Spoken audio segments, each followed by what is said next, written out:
The 2010 foreclosure crisis was a financial earthquake that shook the foundations of the American economy. Millions of families lost their homes, leaving behind a trail of shattered dreams and economic devastation.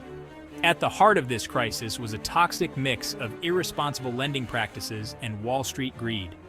Large banks and mortgage lenders, eager to cash in on the booming housing market, lowered their lending standards to attract more borrowers. They aggressively pushed subprime mortgages, loans offered to borrowers with poor credit histories and low credit scores. These mortgages often came with low introductory rates that would later skyrocket, making them difficult for borrowers to afford. Wall Street played a key role in fueling this crisis. Investment banks bundled these risky mortgages into complex financial products called mortgage-backed securities. They then sold these securities to investors around the world, assuring them that they were safe investments. When the housing bubble burst and home prices plummeted, millions of borrowers found themselves underwater on their mortgages. They owed more on their homes than they were worth, and were unable to make their monthly payments.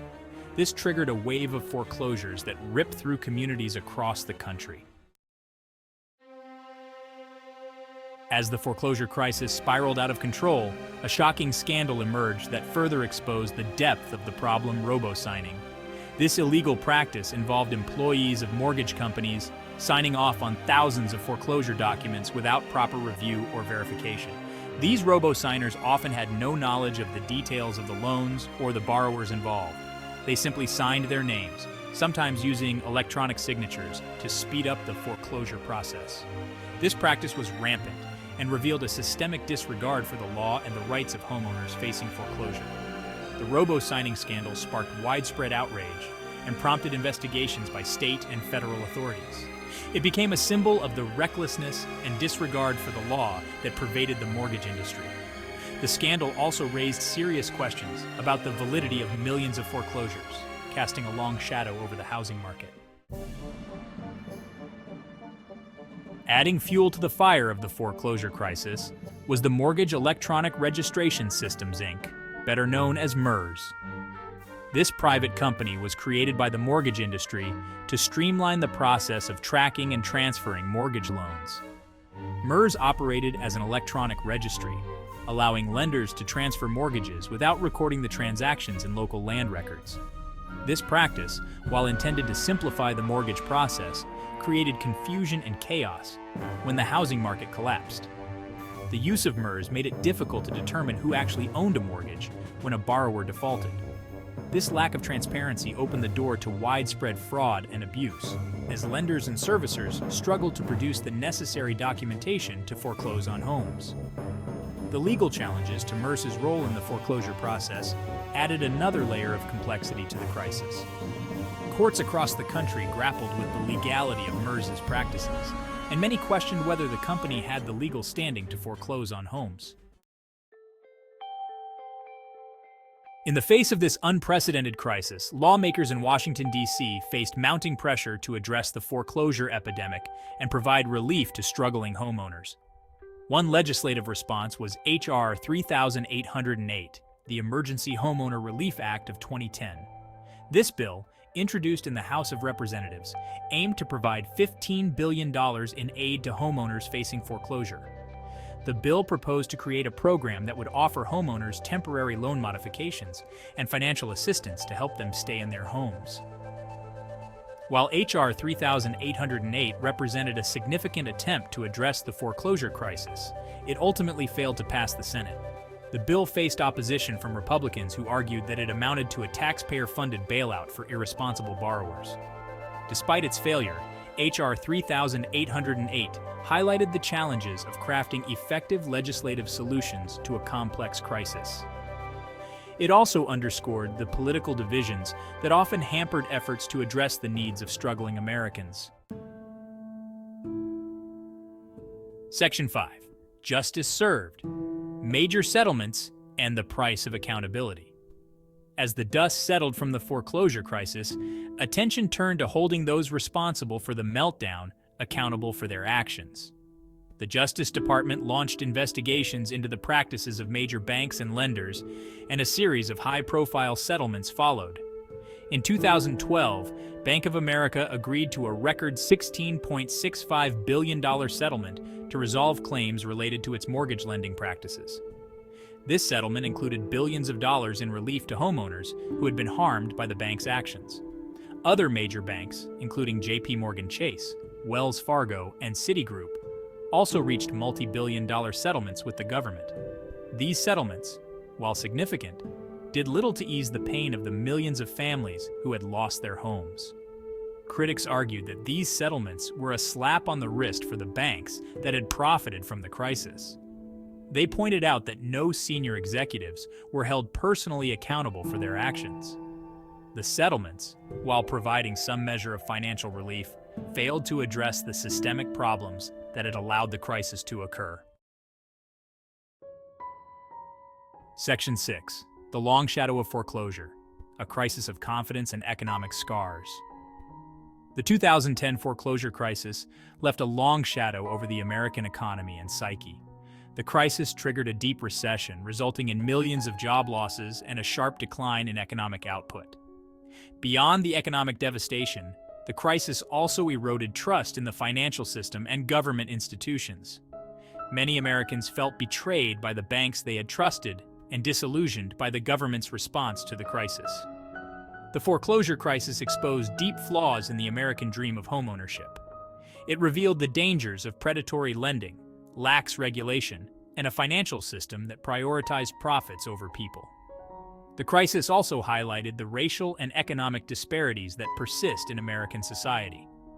Minority communities were disproportionately impacted by the foreclosure crisis, reflecting historical patterns of discrimination in housing and lending. Section 7. The Human Toll. Families displaced, dreams deferred. Behind the cold statistics and economic indicators lies the very human toll of the foreclosure crisis.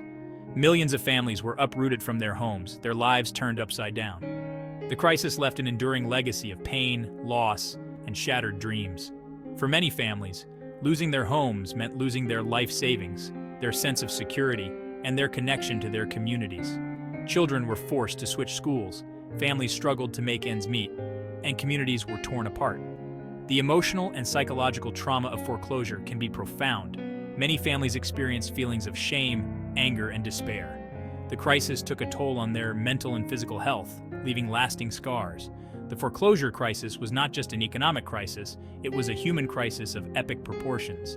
It exposed the fragility of the American dream and the devastating consequences of a system that failed to protect its most vulnerable citizens.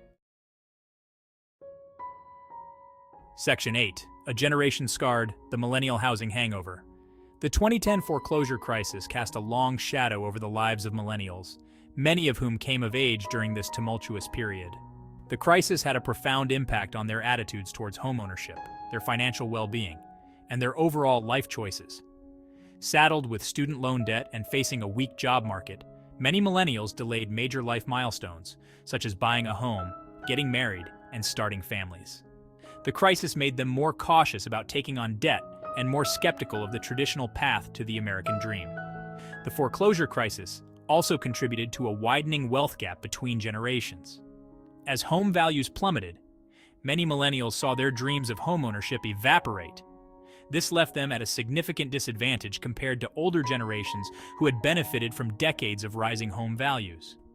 The millennial housing hangover is a complex issue with far-reaching consequences. It has implications for the housing market, the economy, and the social fabric of the nation. Section 9. Lessons learned. The fight for a fair and sustainable housing market. The 2010 foreclosure crisis served as a painful reminder of the importance of a fair and sustainable housing market. The crisis exposed the dangers of predatory lending, lax regulation, and a financial system that prioritized profits over people. In the wake of the crisis, there was a push for reforms to prevent a similar meltdown from happening again. The Dodd-Frank Wall Street Reform and Consumer Protection Act, passed in 2010, represented a significant step towards strengthening financial regulations and protecting consumers. The Dodd-Frank Act created the Consumer Financial Protection Bureau, a watchdog agency tasked with protecting consumers from unfair, deceptive, or abusive practices by financial institutions. The CFPB has played a crucial role in holding lenders accountable and promoting fairness in the mortgage market. While the Dodd-Frank Act and the creation of the CFPB were important steps in the right direction, the fight for a fair and sustainable housing market is far from over. Section 10. Preventing the next crisis. Strengthening regulations. Protecting borrowers. Preventing another foreclosure crisis requires a multifaceted approach that addresses the root causes of the problem. This includes strengthening financial regulations, protecting borrowers from predatory lending practices, and promoting responsible homeownership. One key area of focus is ensuring that lenders are held accountable for their actions. This includes strengthening oversight of mortgage servicers, the companies that collect mortgage payments, and manage the foreclosure process. Another important step is to promote financial literacy and empower consumers to make informed decisions about homeownership. This includes providing clear and concise information about mortgages, closing costs, and the responsibilities of homeownership. Preventing another foreclosure crisis also requires addressing the systemic inequalities that contribute to disparities in housing and lending. This includes combating discrimination in housing, promoting affordable housing options, and expanding access to credit for underserved communities. Section 11. A call to action.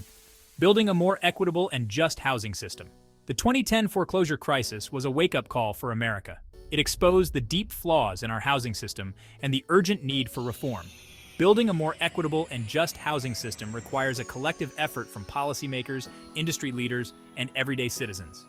We must demand greater accountability from our elected officials and hold them responsible for enacting policies that protect homeowners and promote responsible lending. We must support organizations that are working to expand access to affordable housing and fight discrimination in housing and lending. We must also educate ourselves and our communities about our rights as homeowners and borrowers. By working together, we can create a housing system that is fair, sustainable, and accessible to all Americans, regardless of their race, ethnicity, or socioeconomic status. The 2010 foreclosure crisis was a tragedy, but it also presents an opportunity for us to learn from our mistakes and build a better future. Let us not let this opportunity pass us by.